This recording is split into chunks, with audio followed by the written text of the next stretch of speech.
Ladies and gentlemen, children of the interwebs out there, Sebastian MPV, strong style, nerd strong style, Stargirl, Brainwave. Let's geek about that for a scant few minutes, give you the cliff notes, because at this point, I know I'm late on it. So many other reviews, recaps out there, whatever, but still, I want to put my spin on it for my, 5-6 loyal viewers out there. But hey, we're growing slowly.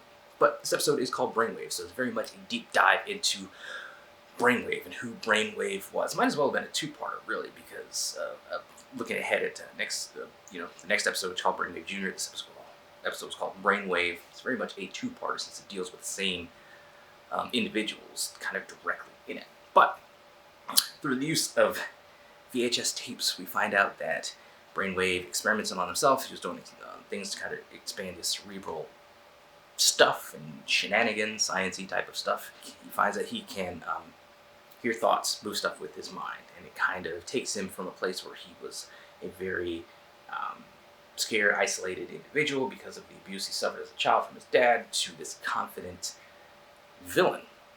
And this guy who feels, because he can hear thoughts. People are people. They're just inherently, there's good and there's bad within all of us. I mean, no, we wake every day, we strive to be good, better people every day, but a lot of us fall short of that all the time. And he finds out that being able to read minds, and people are envious, and they're jealous, and they're angry, they're hateful, selfish, prideful, all those negative things, and it's like he just locks onto that, and he doesn't realize that there's a gray area to that. It's not just black and white. There's a gray area to that, but he just locks on to the black and white, and I think it very much justifies who he's allowed himself to become and why he's aligned with this Project New America stuff going on. So Henry's getting this education into his father while this other stuff is going on. The other stuff that's going on, and one thing is that Courtney wants to recruit Brainwave Jr. to, Henry at this point, to the team. They need all the power they can get. Pat is unsure about it, and through a conversation with Courtney and Pat, we learn that Pat was part of the 7 Soldiers of Victory. We get like a shot of them, and we see Shining Knight, all his glory. We see Crimson Avenger and Wing. We see Green Arrow and Speedy in their Robin Hood garb, which is interesting to see. We see Vigilante, who I just really like his character, and then we see Stripesy and Spangled Kid, who looks like just a kid in bad cosplay. Hoping that they circle back to them, because Pat says they were scattered. He doesn't know where they are. Of course, we know where Shining Knight is, but they could use their help. So similar to that theme, Courtney's like, hey, we could use Henry. Pat's not so sure. Courtney wants to do it anyway. Courtney tells the other team members of the Junior JSA, and they're not having it. Yolanda, of course, is not going to have it because of what Henry, in her mind, did to her. She has no idea at that point that it was pretty much Cindy that did it, because she was assigned, as we found out in her focus episodes, assigned to Henry to monitor him to see if he developed powers like his dad. So clearly she had to break them up in order to get with Henry. Yolanda doesn't know that, so she's still fiercely against anything to do with Henry, because involvement with him, either way you look at it, involvement with him ruined her life. So she's out. And it creates just a point of contention within the team. So it's good to see also that they are not just a happy-go-lucky, kumbaya, hand-holding, team, yet there's still strides they have to make to become this cohesive unit. So that's interesting to see, and it's truly good to see. Courtney still wants to go and recruit Henry. She goes to the hospital eventually and tries to. They have a conversation where Courtney, as I said before, tries to impart upon Henry that the world is not black and white. There is shades of gray, and that people inherently deep down are good people.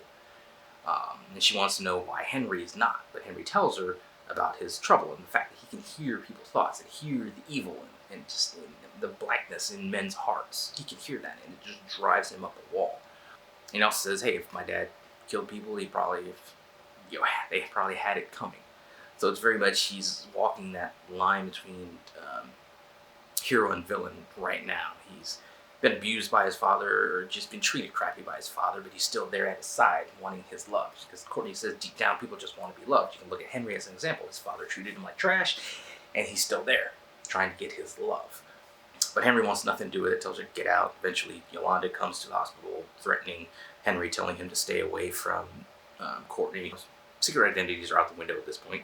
You see a little crack in the armor of Henry, and it kind of maybe he won't go the villainous route because he feels bad about what happened to Yolanda, and he maybe wanted to tell her, hey, I didn't have anything to do with it. Yolanda's super PO'd and doesn't want to hear it, threatens him, and then dips. Other Junior JSA stuff going on. You see that Pat gives Beth and Rick the assignment of looking at the tunnels, trying to figure out the tunnel networks under the city.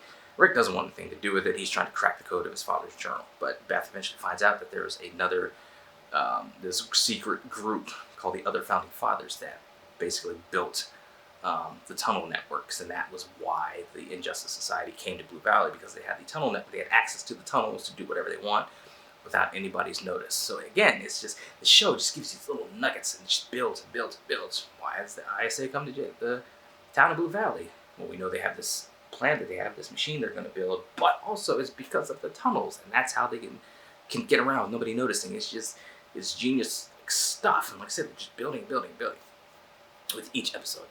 Love it. Just, it's one of those things that I'm concerned with losing when the show goes to the CW for the second season. Other things that happen in the episode, we see Barbara invite Jordan and his family over for dinner. Like I said, just the actor for Jordan, he has such just, he threads that fine line, he walks that fine line between villain and just genuinely heartwarming guy. And you see some instances with Courtney, and just even through some of like his questions, like you don't know whether or not he's just being sincere, or whether he's trying to interrogate on the slide. And he asks Pat about why he moved to the valley, then he talks to Courtney after dinner and says, hey, do you know the real reason I wanted to come over here? And he's just saying it such a way, because we know he's Icicle. Courtney at this point thinks he's Icicle, but it's just, you don't know where the scene's gonna go. It's such great stuff. But it's an awkward dinner. They have a hardcore prayer where they're talking about their name's suffering, and then they leave. And once Courtney thinks that Jordan is Icicle, she wants to go after him. So Pat tries to stop her. She has a staff, and then the episode ends with Barbara stumbling onto the fact that there's a flying glowy staff who wants to know what's going on. All in all, it's just a great episode. It continues just to build just give you little nuggets of information about the reasons why characters are doing things, the villain's plan. It's laid out just so well. You see just the continued, the duplicity of Jordan and his, like, from Family Guy to Killer, and kind of how he walks that line. The actor, like I said before, the actor and the director for each of those episodes just gets applause, pat on the back from me for the job that they're doing in that role. I love the fact that the ISA does not get along with each other. They're unnerved by Dr. Ito, which you see in that scene when he comes to tell them about Henry Jr. and his powers. That's just a fun scene to kind of see how they just kind of chirp and dig at each other, which again, I think is going to be the reason for their downfall, because they're not a well-oiled machine. They're just mercenaries together for a cause, and they just don't all like each other.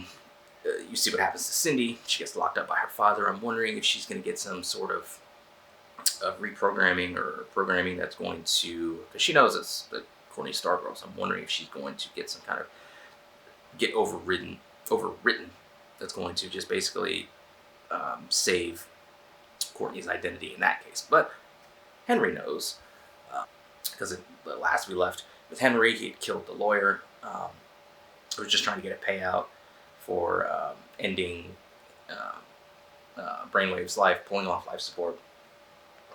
And Henry gives him a seizure, ends up dropping him on the ground as his father wakes up. And I'm wondering if Henry truly did it, or if Brainwave did it. And he's going to let Henry think that in order to push him to the dark side. But anyway, all in all, it's a great episode. Can't wait for more.